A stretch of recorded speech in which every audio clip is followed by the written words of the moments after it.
Le commencement. Mhm.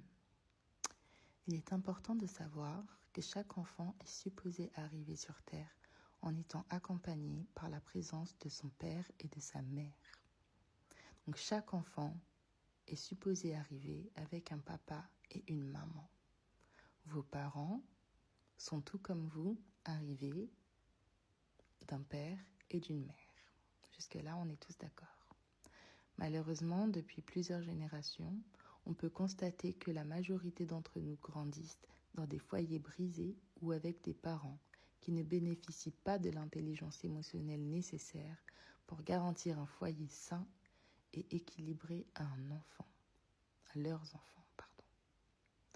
Alors, pour nous autres qui avons des traumas,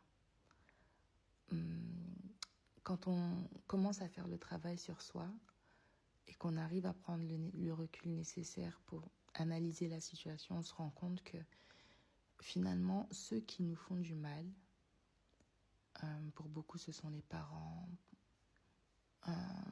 l'amour, les amoureux, les amis, peu importe. Finalement, quand vous creusez, vous vous rendez compte que ces mêmes personnes souffrent au fond d'eux parce qu'ils n'ont pas non plus reçu l'amour dont ils avaient besoin.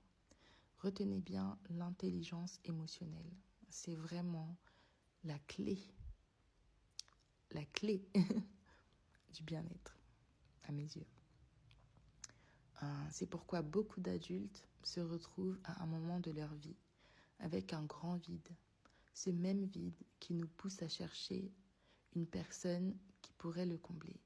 Suite au manque affectif durant l'enfance, on a tendance à se tourner vers des personnes qui, sans le savoir, ressemblent à nos parents et qui font ressurgir en nous tous les traumatismes accumulés. Donc voilà maintenant où entre en jeu le fait que c'est important de communiquer avec ses parents. Peu importe qu'on grandisse avec un parent célibataire, donc juste avec une maman, juste avec un papa, peu importe comment notre foyer se trouve, il est important de communiquer.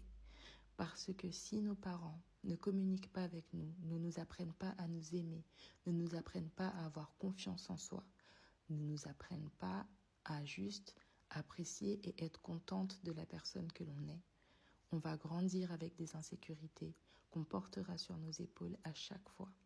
Et on répétera toujours les mêmes schémas. Ok ? Donc cela se répercute sur nos relations, aussi bien amoureuses, sociales et professionnelles. On le voit très souvent, il y a des femmes qui grandissent sans papa et qui vont de relation en relation, toujours avec le même type d'homme. C'est juste l'apparence qui change, mais qui ne comprennent pas pourquoi elles n'arrivent pas à rester en relation. Inversement, il y a beaucoup d'hommes qui sont dans des relations avec des femmes, qui changent constamment de femmes, qui ne savent pas pourquoi, parce qu'ils n'ont pas bénéficié de l'amour d'une mère. Okay. Voilà pourquoi il est important de ne pas négliger l'appel de son enfant intérieur, car sans lui, nous ne pouvons pas devenir l'adulte joyeux et équilibré que nous sommes supposés être. Okay. Si on ne s'écoute pas, si on n'écoute pas cette petite voix qui nous parle, si on n'écoute pas son corps, qu'on n'écoute pas cette boule qu'on ressent souvent dans le ventre, si on se sent stressé, anxieux, qu'on a peur, qu'on se pose beaucoup de questions, qu'on se sent différent, qu'on s'isole, c'est parce que c'est le moment. C'est le moment, c'est l'appel qui te dit il faut que tu prennes le temps de te poser et de prendre le temps pour toi. Parce que ton âge avance, certes, mais à l'intérieur de toi, tu restes toujours le même petit enfant qui a été blessé, traumatisé, abandonné, humilié, etc. Donc, pour ne pas répéter les mêmes schémas que nos grands-parents ont fait avec nos parents et que nos parents ont fait sur nous et qu'on ne veut pas faire sur nos enfants, il faut absolument travailler sur soi. Voilà. On va s'arrêter là pour ce soir et je me réjouis de continuer la suite de ce nouveau projet avec vous parce que c'est un projet qui me tient beaucoup à cœur. Je me rends compte que beaucoup de gens souffrent dans leur coin sans forcément avoir la réponse. Beaucoup de gens cherchent l'amour auprès des autres alors qu'en fait, il se trouve à l'intérieur de vous. Vous avez toutes les réponses et toute la force nécessaire pour vous en sortir. À bientôt.